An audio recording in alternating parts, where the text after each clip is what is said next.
Army chief Munir గతంలో ISI chief కూడా ఇప్పుడు దేశంలోనే సర్వాధికారిగా మారాడు. భారత్లో ఉగ్రదాడుల లక్ష్యంగా పావులు కదుపుతున్నాడు. ఇందుకోసం నేపాల్, బంగ్లాదేశ్, మయన్మార్ లాంటి పొరుగు దేశాలను పావులుగా ఉపయోగించుకుంటున్నాడు. మతతత్వాన్ని తలకెక్కించుకొని మూర్ఖుడిలా ప్రవర్తిస్తున్నాడు.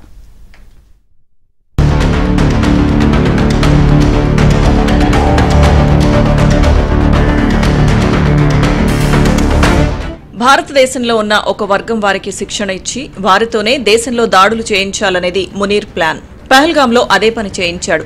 ఐఎస్ఐ ద్వారా స్థానిక యువకులకు శిక్షణ ఇప్పిస్తున్నాడు. భారత్ దాడికి దిగితే అణ్వస్త్రాలు ప్రయోగించి సగం ప్రపంచాన్ని నాశనం చేస్తామని మునీర్ బెదిరించడాన్ని చూస్తే పాక్లో మూర్ఖత్వం ఏ స్థాయికి వెళ్లిందో అర్థం చేసుకోవచ్చు.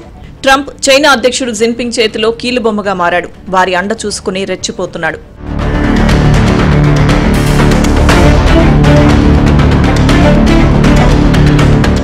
ఏ దేశంలోనైనా ప్రభుత్వం ఇచ్చే ఆదేశాలను సైన్యం పాటిస్తుంది. కానీ పాక్లో మాత్రం సైన్యం ఇచ్చే ఆదేశాలను ప్రభుత్వం పాటించాలి.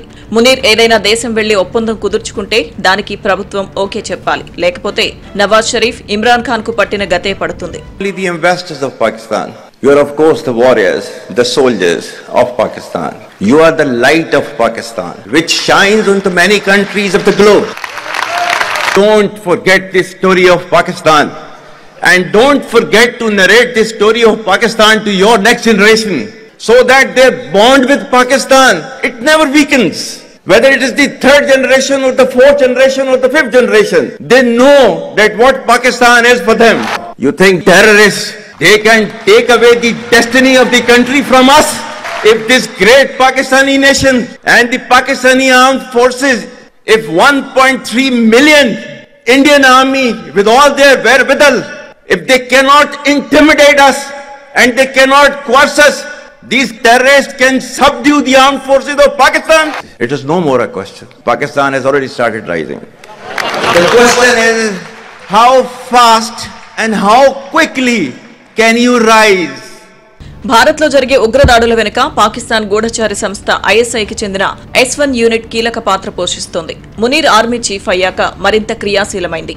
1993 ముంబై ఉగ్రదాడుల నుంచి ఇటీవల జమ్మూ కశ్మీర్లోని పహల్గాంలో పర్యాటకులపై జరిగిన దాడి వరకు ఇక్కడ శిక్షణ పొందిన ఉగ్రవాదులే కీలకంగా వ్యవహరిస్తున్నారు. S1 అంటే సబ్వర్షన్ 1 అని నిఘా వర్గాలు వెల్లడించాయి. పాకిస్తాన్లోని ఈ యూనిట్ సీమాంతర ఉగ్రవాద శక్తుల వెనుక అతిపెద్ద చోదక శక్తి అని వివరించాయి. పాకిస్తాన్ ఆర్మీకి చెందిన కల్నల్ ఈ యూనిట్ కు చీఫ్ గా వ్యవహరిస్తుండగా మరో 2 ఉన్నతాధికారులు ఆపరేషన్లను పర్యవేక్షిస్తుంటారని నిఘా వర్గాలు నివేదించాయి. ఈ 2 అధికారులను గాజీ 1, గాజీ 2 అనే కోడ్ పేరుతో వ్యవహరిస్తున్నట్టు తెలిపాయి.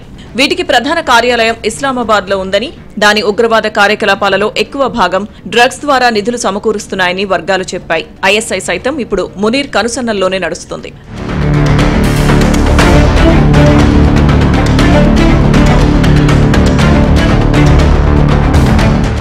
S1 లోని సిబ్బంది, శిక్షణ ఇచ్చేవాళ్లు అన్ని రకాల బాంబులు, ఐఈడీలు తయారీలోనూ రాటుదేలారు.